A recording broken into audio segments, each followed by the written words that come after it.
Praise lord అండి. అందరికీ వందనాలు. ఈరోజు మన వాక్య భాగం లూకాసు వార్త 2:11. దావీదు పట్టణమందు నేడు రక్షకుడు మీ కొరకు పుట్టి ఉన్నాడు, ఈయన ప్రభువైన యేసుక్రీస్తు. ఇక్కడ మనం చూస్తే రక్షకుడు మన కొరకు పుట్టాడంట. ఎందుకు మనల్ని రక్షించాల్సిన పని ఏంటి? మనమేమి ఇబ్బందుల్లో లేమి, మనమేమి చెరసాలలో లేమి, మనం బంధకాల్లో లేమే, బాగానే ఉన్నాం కదా, స్వేచ్ఛగా ఉన్నాం, మనం కావాల్సింది తింటున్నాం, ఉండాలనుకున్న చోట ఉంటున్నాము, వెళ్ళాలనుకున్న చోట్లకి వెళ్తున్నాము. మనల్ని ఎందుకు ఒకరు రక్షించాలి? ఊబిలో పడిపోయిన, నూతిలో పడిపోయిన అటువంటి వారిని వాడే పదవి ఏంటంటే రక్షించాడు. లేకపోతే ఇబ్బందుల్లో కూరుకుపోయిన వారిని ఎవరైనా ఒక వ్యక్తి వచ్చి సహాయం చేస్తే ఆయన ఇలా ఆయన్ని రక్షించాడురా అని చెప్పేసి అనుకుంటారు కదా.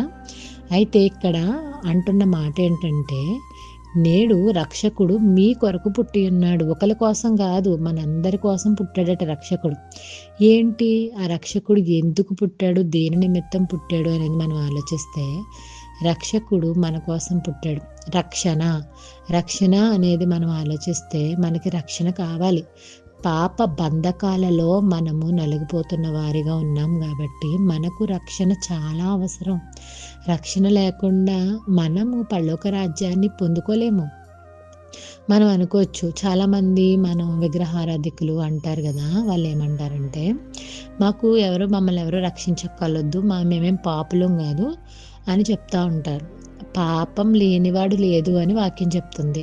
కానీ వాళ్ళు ఏమంటారు, మేము పాపం కాదంటారు. మళ్ళీ వాళ్ళు చేసే యాగాలు, పూజల్లో పాపములం మమ్మల్ని క్షమించండి అనే అర్థం ఇచ్చేదిగా కొన్ని సాంస్కృత పదాలు వాడడం జరుగుతుంది. అయితే వాళ్ళకి రక్షణ లేదు, ఎందుకంటే రక్షకుడిని వారు ఆశ్రయించలేదు. కానీ మనము రక్షకుడిని ఆశ్రయించాం. ఈరోజు వాక్యం వింటున్న ప్రతి ఒక్కరు కూడా చేయాల్సిన పని ఏంటంటే, మనము రక్షకుడిని ఆశ్రయించాలి. ఒకవేళ ఏదో వింటున్నాం కదా అని స్క్రోల్ చేయడం కాదు, కానీ రక్షకుడు ఎవరు వెతకాలి. వెతికితే ఆయన దొరికే దేవుడుగా ఉన్నాడు. రక్షకుడు ఎవరు? నా కోసం ఈ లోకానికి పుట్టిన రక్షకుడు ఎవరు అని మనం ఆలోచిస్తే మనందరికీ సమాధానం ఏంటంటే యేసుక్రీస్తు, ఈయన ప్రభువైన క్రీస్తు. ఓకేనా? పాప బంధకాల నుంచి మనల్ని రక్షించేది, అప్పుల బాధల నుండి, ఇబ్బందుల నుంచి, అనారోగ్య సమస్యల నుండి, ప్రతి విషయంలోంచి మనల్ని రక్షించేవాడు ఎవరంటే మన రక్షకుడైన క్రీస్తు, ప్రభువైన క్రీస్తు.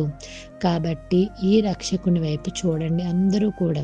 ఒకవేళ ఏ అవసరం వచ్చినా మనుషుల వంక చూసి, లేకపోతే చుట్టాలు, లేకపోతే డబ్బు, లేకపోతే పేరు ప్రతిష్టలు, వీటి వంక మనం చూస్తూ ఉంటే అది కాదు, కానీ దేవుడి వైపు మనం చూడాలి. ఎందుకంటే ఆయన మనల్ని రక్షించేవాడు. మరి ముఖ్యంగా పాపము అనే బంధకాలలో చుట్టబడిపోతున్న మనందరినీ రక్షించగలిగిన వాడు ఎవరంటే ప్రభువైన క్రీస్తు మాత్రమే. కాబట్టి ఆయనను ఆశ్రయిద్దాం, ఆయన దగ్గర నుంచి మన రక్షణను పొందుకుందుము గాక. ఆమేన్.